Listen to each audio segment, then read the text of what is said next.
نحمده ونستعينه ونستغفره ونعوذ بالله من شرور أنفسنا ومن سيئات أعمالنا من يهد الله فلا مضل له ومن يضلل فلا هادي له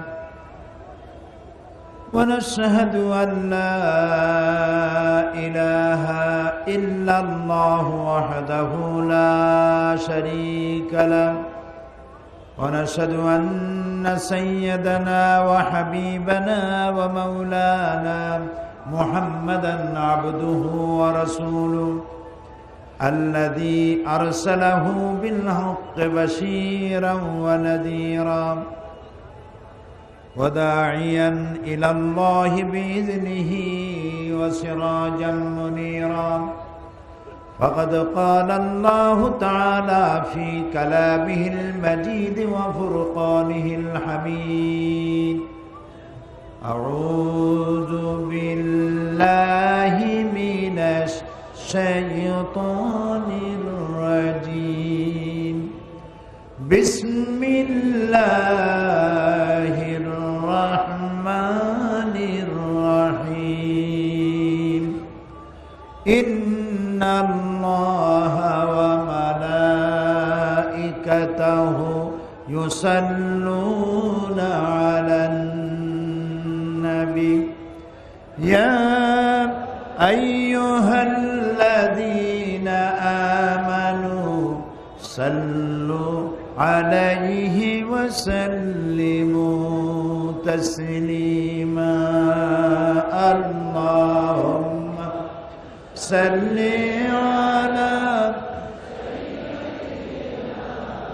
مولانا محمد وعلى آل سيدنا مولانا محمد জোরে সোরে মোহব্বতের সাথে সবাই পড়েন আল্লাহুম্মা সাল্লি আলা سيدنا مولانا محمد وعلى آل سيدنا مولانا محمد بلغ العلا بكماله كشف الدجى بجماله حسنت جميع خصاله صلوا عليه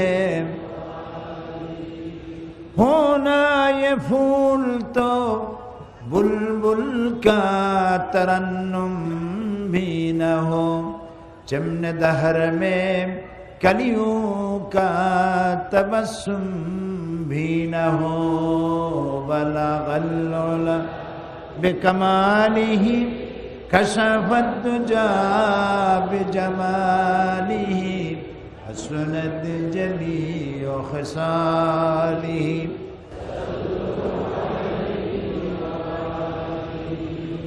সিলেট আঞ্জুমানে খেদমতে কোরআন কর্তৃক আয়োজিত ঐতিহাসিক তাফসীর কোরআন মাহফিল 3 দিন ব্যাপী মাহফিলের আজকের সমাপনী দিবসে আজকের মাহফিলের সম্মানিত সভাপতি আঞ্জুমানে খেদমতে কোরআনের সভাপতি মাহফিলের সভাপতি হাজারো আলেমের ওস্তাদ শাইখুল হাদিস হযরতুল আল্লাম আব্দুল মালিক সাহেব আতালাল্লাহু উমরাহু ওয়া বারাকাল্লাহু ফি হায়াতি বিশেষ অতিথি হিসাবে উপস্থিত রয়েছেন সিলেটের গর্বিত সন্তান সকলের প্রিয় নেতা বিশিষ্ট পার্লামেন্টারিয়ান বিশিষ্ট আলেমে দ্বীন হযরতুল আল্লাম ফরিদউদ্দিন আহমদ চৌধুরী দামাত বারকাতুহু মঞ্চে উপস্থিত রয়েছেন উস্তাদ সমতুল্য বড় বড় উলামায়ে কেরাম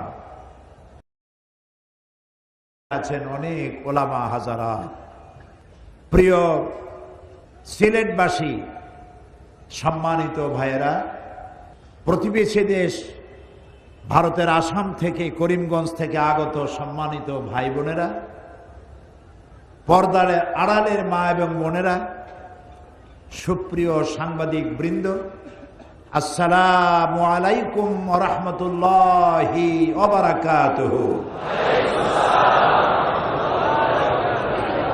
সেই সাথে আরো অভিনন্দিত করতে চাই, শুভেচ্ছা জানাতে চাই আজকের মাহফিলে সিলেটে বসবাসরত যেসব অমুসলিম ভাইরা অংশগ্রহণ করেছেন কোরআন শোনার জন্য, সার্বজনীন বাণী শোনার জন্য, পরম স্রষ্টা আল্লাহর কালাম শোনার জন্য, তাদেরকেও মাহফিলের পক্ষ থেকে জানাই শুভেচ্ছা, সুস্বাগতম।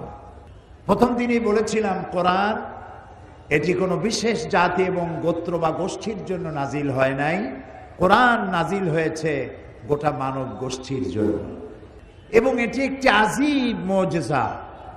কোরআন হচ্ছে পৃথিবীর সব থেকে বড় মুজিজা, এর থেকে বড় মুজিজা আর নাই।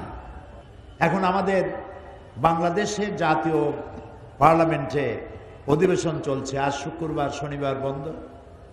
ওই পার্লামেন্টে আমরা দুই ভাই ছিলাম, ওটাও একটা পার্লামেন্ট, এটাও একটা পার্লামেন্ট। ওই জাতীয় পার্লামেন্টে কোরআন সংকট হয়, এই কোরআনের পার্লামেন্টে কোরআন সংকট কোনোদিন হয় না,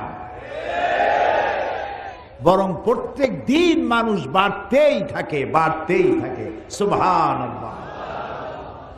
ওখানে কত কথাবার্তা হয়, কত ফাউল কথাও হয়, এখানে কোনো ফাউল কথা হয় না। এখানে সব কথা হয় আমার রবের কথা হয়, আমার রবের বন্ধুর কথা বলা হয়, মুহাম্মদুর রাসূলুল্লাহ সাল্লাল্লাহু আলাইহি ওয়াসাল্লামের কথা বলা হয়। এটি কোরআনের পার্লামেন্ট। সুবহানাল্লাহ। যেখান থেকে আমরা আমাদের জীবনের সঠিক সন্ধান খুঁজে নিতে পারি। ওখানের সিদ্ধান্তে ভুল হতে পারে, এখানের সিদ্ধান্তে কোনো ভুল হতে পারে না, কখনোই পারে না। কারণ এ সংবিধান, ওখানেও একটা সংবিধান আছে, এখানেও একটা সংবিধান আছে। ওই সংবিধান মানুষের তৈরি, আর এই সংবিধান আমার রবের তৈরি। গালফ অফ ডিফারেন্স, আকাশ আর জমিনের পার্থক্য। আল্লাহ তাআলা সমস্ত নবীদেরকে তাদেরকে মুজিজা দিয়েছেন। কারো মুজিজা ছিল লাঠি, লাঠি ফেলে দিলে সাপ হয়ে যেত। কোন নবী? মুসা আলাইহিস সালাম। আপনাদের ওয়াজ শুনাইয়া মজাই আলাদা, কারণ আপনারা আমার থেকেও ভালো জানেন, আলহামদুলিল্লাহ। দাউদ আলাইহিস সালামের মুজিজা ছিল লোহা দিয়ে বিভিন্ন যুদ্ধাস্ত্র তৈরি করতেন, প্রয়োজনীয় জিনিসপত্র তৈরি করতেন, তার মানে খন্তা কোদাল বানাবার কাজে লাগাতেন। এই লোহাগুলি হাতের মুঠায় নিয়ে চাপ দিলে পানি হয়ে গলে যেত, এটা আগুন দিয়ে পোড়ায় নরম বানানো লাগতো না। এটি তার মুজিজা ছিল। এবং তার কণ্ঠে দিয়েছিলেন আল্লাহ অপূর্ব কণ্ঠস্বর। তিনি যখন জাবুর তেলাওয়াত করতেন, উড়ন্ত পাখিরা চতুর্দিকে বসে যেত তা শোনার জন্য, মানুষেরা পাগল হয়ে যেত শুনতে শুনতে। সুলাইমান আলাইহিস সালামের মুজিজা ছিল সিংহাসনে বসতেন, বিনা ইঞ্জিনে এই সিংহাসন তাকে শূন্যের উপরে উড়িয়ে 1 মাসের পথ সকালে অতিক্রম করে নিত, আবার বিকেল বেলায় সন্ধ্যায় আর 1 মাসের পর অতিক্রম করে এনে তার জায়গায় পৌঁছিয়ে দিত। ঈসা আলাইহিস সালামের মুজিজা ছিল আজন্ম কুষ্ঠব্যাধিগ্রস্ত ব্যক্তির গায়ে হাত বুলিয়ে দিতেন, রোগ ভালো হয়ে যেত।